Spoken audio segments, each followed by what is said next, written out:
नमस्कार मित्रांनो, मी शिवाजीराव गायकवाड आणि तुम्ही पाहताय आवाज बहुजनांचा न्यूज.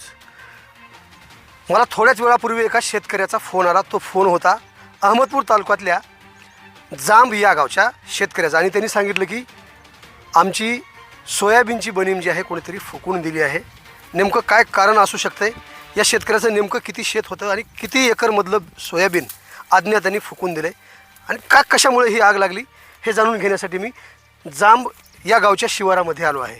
शेतकरी माझ्यासोबत आहेत आणि गावातील काही नागरिकही आहेत. याच ठिकाणी तलाठीसुद्धा या घटनेचा पंचनामा करण्यासाठी आलेले आहेत. सर्वप्रथम मी शेतकऱ्याकडे जाणार आहे. तुमचं नाव अगोदर मला सांगा पूर्ण. माझं नाव होनराव राजाराम रामेश्वर. बरं, किती एकर आहे शेती? माझी 3.25 एकर शेती आहे. काय आहे शेतीमध्ये? सगळं 3.25 एकर शेतीमध्ये काय आहे सध्या? सोयाबीन. बरं, हे जळालेला ढीग जे आहे किती एकरचा ढीग होता? 3.25 एकरचा ढीग आहे. बरं, ह्या सोयाबीनची लागवड करण्यासाठी किती खर्च झाला होता?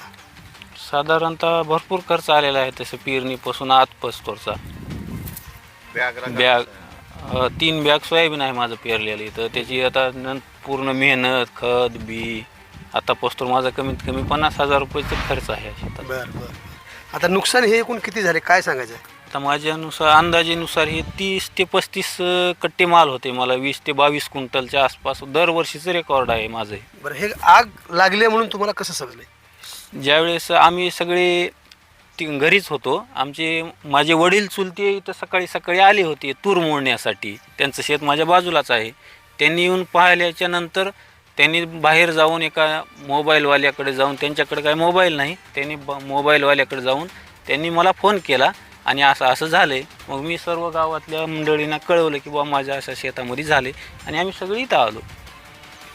किती वाजताची ही घटना आहे? आता हे संध्याकाळी काही 2च्या 3च्या आसपासची झालेली आहे, पण आम्हाला कमसे कम 7:30च्या अंदाजामध्ये आम्हाला कळालं हे, ज्यावेळेस आमच्या घरचे चुलते इथं आले त्यावेळेस. कोणाचा शंका वगैरे आहे का ह्या व्यक्तीने पेटवून दिला असेल म्हणून? तसं काही नाही सध्याच्याला तरी.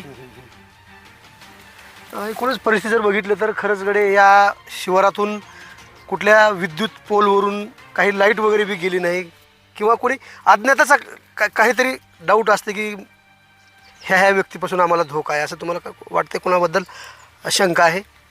तसं काही आत म्हणू शकत नाही आम्ही आज, परंतु बघू त्याची पुढची आम्ही प्रोसिजर करणार आहोत आणि त्यावेळेस मग बघू काय होते. याच गावातील काही नागरिक माझ्यासोबत बोलण्यासाठी आहेत. ही घटना जी घडलेली आहे, सरपंच आहेत का ते? बरं, समोर या सर. इथं या जामगावचे सरपंच आहेत. तर नुकसान झाले अशी घटना घडली आहे गावामध्ये आणि आता सध्या काय स्थिती आहे ह्या शेतकऱ्याची?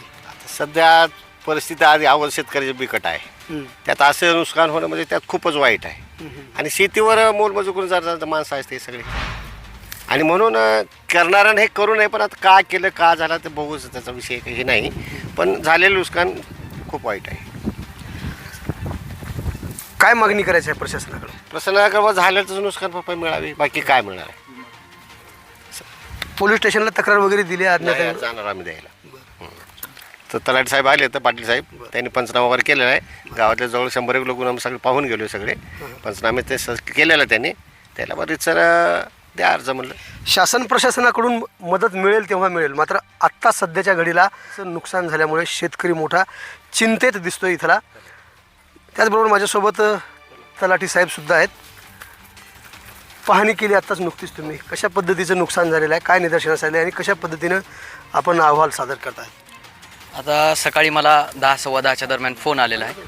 तर लगेच मी त्वरित 10:30पर्यंत इथं पोचलो आणि पाहणी केली. सर्व पंच लोक, गाववाले, सरपंच सगळे सोबत होते. पाहणी करून योग्य तो पंचनामा केलेला आहे. स्थळ पाहणी करून बघून आम्ही आणि पंचनामा करून आत्ता लगेच थोड्या वेळात तहसील कार्यालयात दाखल करून तहसील मॅडम यांची मी स्वतः बोलून यांना नुकसान भरपाई लवकरात लवकर काय मिळेल याची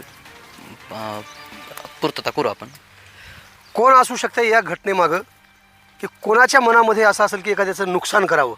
कारण शेतकऱ्यांनी काबाड कष्ट करून त्याच्या हाडाची काढं करून ते सोयाबीन पिकवलेलं असतं, मात्र एका मिनिटात कसल्याही प्रकारचा विचार न करता ज्या प्रवृत्तीनं आता हे हा. जवळ- अच्छा अच्छा अच्छा, म्हणजे 50,000 रुपये त्याच्या लागवडीसाठी लागला होता. तर शेतकरी सांगत आहेत की जवळ 1.25 ते 1.5 लाख 1.5 लाखापर्यंत हे नुकसान आहे आणि या 1.5 लाखाची कशी भरपाई मिळेल आणि कधी मिळेल याच चिंतेमध्ये, या आतुरतेमध्ये वाट पाहत इथला शेतकरी बसला आहे. खऱ्या अर्थानं पोलीस प्रशासनाच्या समोरसुद्धा हे मोठं आव्हान आहे.